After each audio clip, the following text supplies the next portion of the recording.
আসসালামু আলাইকুম সবাইকে নুসরাত মিনি কিচেনে রমজান স্পেশাল আজকে আমি সাবুদানার কিছু ফ্রুটস দিয়ে খুবই মজাদার বা রিফ্রেশিং একটা ড্রিঙ্কস বা ডেজার্ট তৈরি করে দেখাবো আপনাদেরকে।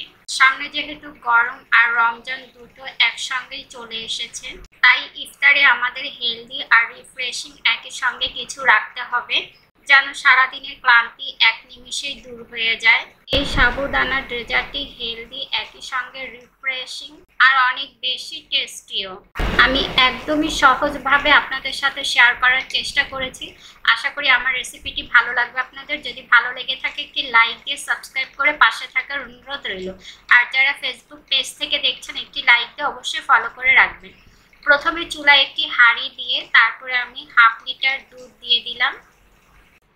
দুধটা দিয়ে সাথে সাথে নেড়ে দিতে হবে। তারপরে দুধটা গলে গেলে এখন আমি দিয়ে দিব 1/3 কাপ গুঁড়া দুধ। যেহেতু দুধটা জাল করে ঘন করার সময় নেই, গুঁড়া দুধটা দিয়ে সাথে সাথে নেড়ে দিতে হবে, না হলে একটা জায়গায় জমাট বেঁধে থাকবে। তারপরে দিয়ে দিব 1/3 কাপ চিনি। চিনির পরিমাণটা আপনারা আপনাদের টেস্ট অনুযায়ী বাড়িয়ে দিতে পারেন। আমি চিনিটা একটু কম পছন্দ করি তাই কম দিলাম, কারণ এখানে আমি ফ্রুটস অ্যাড করব কিছু, সেগুলো সম্পূর্ণ মিষ্টি। গুঁড়া দুধটা দেওয়ার কারণে টেস্টটা আরও বেশি বেড়ে যায়।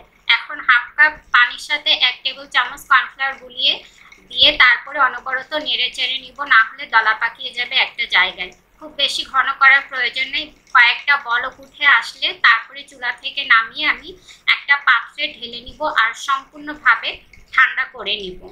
দুধটা ঠান্ডা হতে থাকে এ ফাঁকে আমি সাবুদানাগুলি সেদ্ধ করে নিব। চুলায় আবার একটি হাঁড়ি দিয়ে বেশ কিছুটা পানি দিয়ে দিয়েছি, আর পানির পরিমাণটা একটু বেশি দিতে হবে। পানিটা যখন গরম হয়ে আসবে তখন দিয়ে দেবো 1 কাপ সাবুদানা। সাবুদানা দিয়ে সাথে সাথে নেড়ে দিতে হবে, না হলে নিচ থেকে দলা পাকিয়ে যাবে। সাবুদানাগুলো সেদ্ধ হতে আমার 15-16 মিনিটের মতো লেগেছে। যখন দেখবেন এইরকম স্বচ্ছ হয়ে গিয়েছে সাবুদানাগুলো, তখন বুঝতে হবে যে সাবুদানাগুলো সম্পূর্ণভাবে সেদ্ধ হয়ে গিয়েছে। এখন আমি সাবুদানাগুলোকে চুলা থেকে নামিয়ে একটা স্টিলের ছাঁকনিতে ঢেলে তারপরে ঠান্ডা পানি দিয়ে ভালোভাবে ধুয়ে নিব। এতে করে গরম ভাবটা চলে যাবে আর আঠালো ভাবটাও চলে যাবে। সাবুদানাগুলোকে ভালোভাবে ধুয়ে নিতে হবে যাতে গরম ভাবটাও চলে যায় আর আঠালো ভাবটাও চলে যায়। সাবুদানাগুলো এইরকম ঝরঝরে হতে হবে। আর এইদিকে আমার দুধটাও একদমই ঠান্ডা হয়ে গিয়েছে। এখন আমি ধুয়ে নেওয়া সাবুদানাগুলি এখন আমি দুধের ভিতরে ঢেলে দিব। তারপরে খুব ভালোভাবে নেড়ে চেড়ে দুধের সাথে আমি এই সাবুদানাগুলিকে মিশিয়ে নিব। এখন দেখতে কতটা ইয়াম্মি লাগছে, তাই না? দেখেই বুঝতে পেরে গেছেন। আরও ইয়াম্মি আর টেস্টি লাগার জন্য এখন আমি কিছু ফ্রুটস অ্যাড করব। প্রথমে দিয়ে দিচ্ছি 1 কাপ কালো আঙুর কুচি, তারপরে দিয়ে দিচ্ছি একটা আপেল ছোট আর কিউব করে কেটে রাখা, সেটা দিয়ে দিচ্ছি। তারপরে একটা কমলার খোসা ছাড়িয়ে মাঝখান থেকে 2 ভাগ করে দিয়ে দিচ্ছি। তারপরে দিয়ে দিচ্ছি 1 কাপ আনার দানা। তারপরে দিয়ে দিচ্ছি 2 টেবিল চামচ চীনাবাদাম। বাদামটা আমি একটু ভেজে নিয়েছি। তারপরে দিয়ে দিচ্ছি 1 টেবিল চামচ পেস্তা বাদাম কুচি, আর দিয়ে দিচ্ছি একটা কলা পাতলা স্লাইস করে কেটে। আর আমার হাতের কাছে যেই ফলগুলি পেয়েছি আমি সেই ফলগুলি দিয়েছি। এই ফলগুলি যে দিতে হবে এমন কোনো কথা নেই, আপনাদের হাতের কাছে যেই ফল থাকবে সেই ফলগুলি দিলেই হবে। সবগুলি ফল দেওয়া হয়ে গেলে তারপরে খুব ভালোভাবে সাবুদানার সাথে এই ফ্রুটসগুলি খুব ভালোভাবে নেড়ে চেড়ে মিশিয়ে নিব।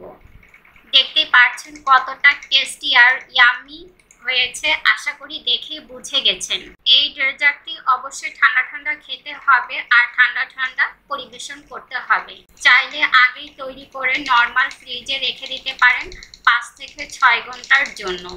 খাওয়ার ঠিক আগ মুহূর্তে ফ্রিজ থেকে বের করে ঠান্ডা ঠান্ডা পরিবেশন করে নেবেন এই মজাদার সাবুদানার ড্রিঙ্কস বা ডেজার্টটি। যেটাই বলেন না কেন, এই ডেজার্টটি একবার যদি বাসায় তৈরি করে না খান তাহলে বুঝতে পারবেন না এটা খেতে কতটা টেস্টি হয়। সারাদিন রোজা রাখার পর ইফতারে যদি এইরকম সাবুদানার একটি ড্রিঙ্কস, তাহলে কিন্তু আপনাদের ক্লান্তি এক নিমিষেই দূর হয়ে যাবে। আশা করি আমার আজকের রেসিপি অনেক ভালো লেগেছে আর সহজে লেগেছে। আজকের মতো এখানে বিদায় নিচ্ছি। সবাই সুস্থ থাকবেন, ভালো থাকবেন, সবাই সবার জন্য দোয়া করবেন। আল্লাহ হাফেজ।